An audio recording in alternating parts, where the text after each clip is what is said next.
घास स्थल के बारे में पढ़ने वाले हैं, जिसमें कि हम देखेंगे कि कौन कौन से घास स्थल प्रमुखता से पाए जाते हैं और क्या क्या इससे क्वेश्चन आ सकते हैं। तो देखिए, सबसे पहला जो घास स्थल है उष्णकटिबंधीय घास स्थल, जैसा कि आपने अभी पढ़ा उष्णकटिबंधीय वन के बारे में, उसी तरह से है ये उष्णकटिबंधीय घास स्थल। यानी कि आप इससे तो समझ ही गए एक चीज़ कि जहाँ पे कि उष्णता अधिक हो, यानी गर्मी अधिक पड़े तो सालों भर बारिश होगी, और जब सालों भर बारिश होगी, वर्षा नहीं लिख देते, और जब सालों भर वर्षा होगी तो क्या होगा यहाँ, तो यहाँ जो पाए जाएंगे घास वो बहुत ही अच्छे किस्म के पाए जाएंगे। सबसे पहले हम देखते हैं कि ये कहाँ होता है। तो ये भूमध्य रेखा का जो साइड का किनारा, यानी कि कह सकते हैं कि जो तटीय भाग है, तटीय भाग जिसमें कि साइड से, इससे साइड से लेकर उस साइड तक फैला हुआ होता है, ये भूमध्य सागर में उष्णकटिबंधीय घास स्थल। और यहाँ वर्षा अधिक होती है, तो वर्षा अधिक होने के कारण यहाँ के घास अत्यधिक लंबे होते हैं। कैसे होते हैं, तो घास अत्यधिक लंबे होते हैं। कितने लंबे अगर बात की जाए तो 3 से 4 सेंटीमीटर लंबे होते हैं। घास कैसे होते हैं, लंबे होते हैं, 3 से 4 सेंटीमीटर होते हैं, और ये भूमध्य रेखा के तटीय क्षेत्रों में पाया जाता है। और अत्यधिक वर्षा के कारण यहाँ के घास पुष्ट होते हैं।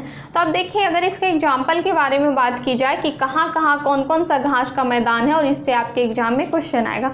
तो देखिए, 2 प्रकार से बांटा गया घास स्थल को, एक तो उष्णकटिबंधीय घास स्थल और दूसरा शीतोष्ण घास स्थल। तो इन दोनों में आप तो ऐसे एक ही साथ पढ़ लेते हैं कि कौन कौन से घास स्थल कहाँ कहाँ मौजूद है, क्योंकि एग्जाम में ऐसे क्वेश्चन पूछे जाते हैं।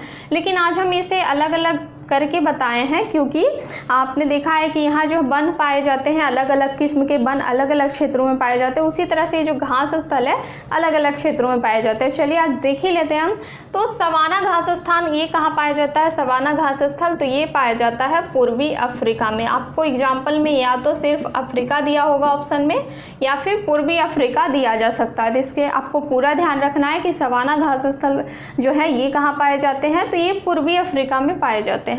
फिर अगर कंपोज की बात करें तो ये कहाँ पाए जाते हैं, तो ये पाए जाते हैं हमारे ब्राज़ील में। कहाँ पाए जाते हैं, ब्राज़ील में पाए जाते हैं कंपोज घास का मैदान। ब्राज़ील में भी आपने सुना होगा कि वहीं पे पाया जाता है अमेजॉन वन, जो कि लंग्स ऑफ अर्थ यानी कि पृथ्वी का फेफड़ा कहा जाता है। बहुत बड़ी संख्या में फैला होता है, और वो कैसा होता है, तो वो भी उष्णकटिबंधीय वन ही होता है। जैसा कि हमने पढ़ा था उष्णकटिबंधीय वन, यानी कि उष्णकटिबंधीय जो वर्षा वन है उसी का उदाहरण है ये अमेजॉन वन, जो ब्राज़ील में पाया जाता है। तो आप उसे भी ध्यान रख सकते हैं।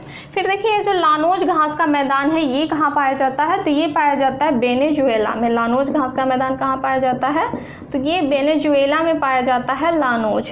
फिर देखिए, जो दूसरा नंबर का घास स्थल आया ये है शीतोष्ण, यानी कि ठंडा भी है और हल्का गर्म भी है।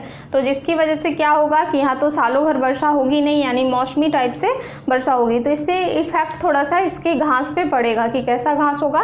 तो सबसे पहले देखते हैं कि ये पाया कहाँ जाता है, तो ये मध्य अक्षांशीय क्षेत्र जो होते हैं, मध्य अक्षांश के क्षेत्र, वहाँ पाया जाता है ये शीतोष्ण घास स्थल।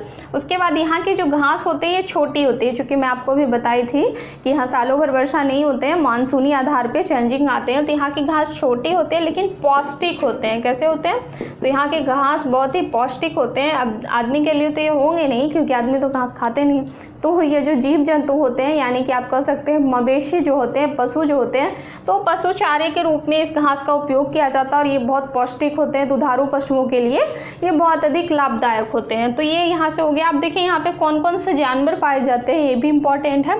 तो जंगली भैंस, बाइसन और एंटीलॉप ये सब पाए जाते हैं शीतोष्ण घास स्थल में। कौन कौन से, जंगली भैंस, बाइसन और एंटीलॉप। फिर हम देखते हैं कि यहाँ के जो घास स्थल हैं वो कौन कौन से, यहाँ पे कौन कौन से घास स्थल पाए जाते हैं। जैसा कि यहाँ हमने देखा सवाना, कंपोज और लानोज।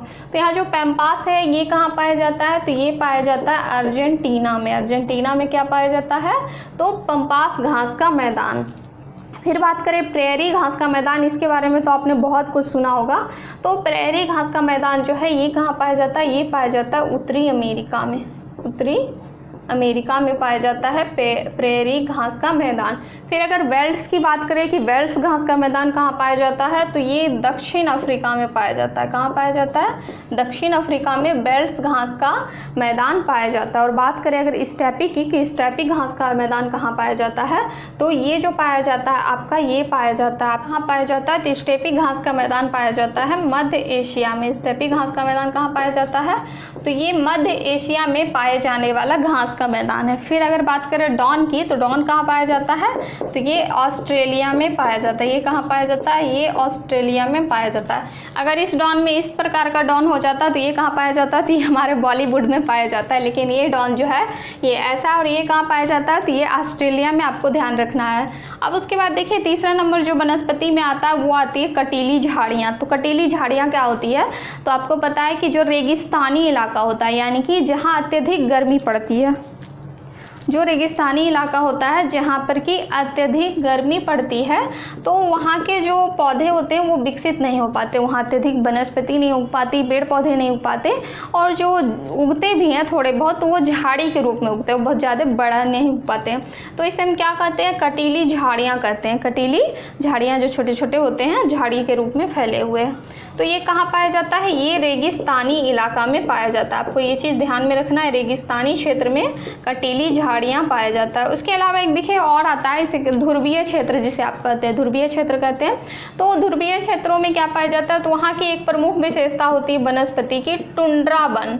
कैसे वन होते हैं? तो टुंड्रा वन पाए जाते हैं ध्रुवीय क्षेत्रों में। टुंड्रा वन, टुंड्रा जनजाति भी होती है, लेकिन ये जो टुंड्रा वन है ये ध्रुवीय क्षेत्रों में। ध्रुवीय क्षेत्र कहने का मतलब है कि बर्फीले क्षेत्र, जहाँ की सालों भर सिर्फ बर्फ ही बर्फ पड़ते हैं, तो वहाँ टुंड्रा वन पाए जाते हैं। इसके अलावा अगर वहाँ की जीव की बात करें कि कौन कौन से जीव जंतु पाए जाते हैं, तो मुख्य रूप से सील पाया जाता है, वालरस पाया जाता है, उसके बाद रेंडियर सब जो पाए जाते हैं, तो ये सब ध्रुवीय, भालू पाया जाता है। तो ये उदाहरण होते हैं ये ध्रुवीय क्षेत्रों के। और इसके अलावा आप अगर देखेंगे तो वहाँ जो बर्फ़ के घर बने होते हैं उसे क्या कहते हैं? तो इग्लू कहते हैं। ये भी चीज़ आपको ध्यान में रखना है, कभी कभी पूछ लिया जाता है। इग्लू कहते हैं इस तरह का होता है, जैसे टेंट लगाते हैं ना, उसमें एक छोटा सा गेट होता है, अंदर आग जलती हुई होती है, तो ये जो घर बनाया जाता है बर्फ़ से बने घर, इसे हम इग्लू कहते हैं।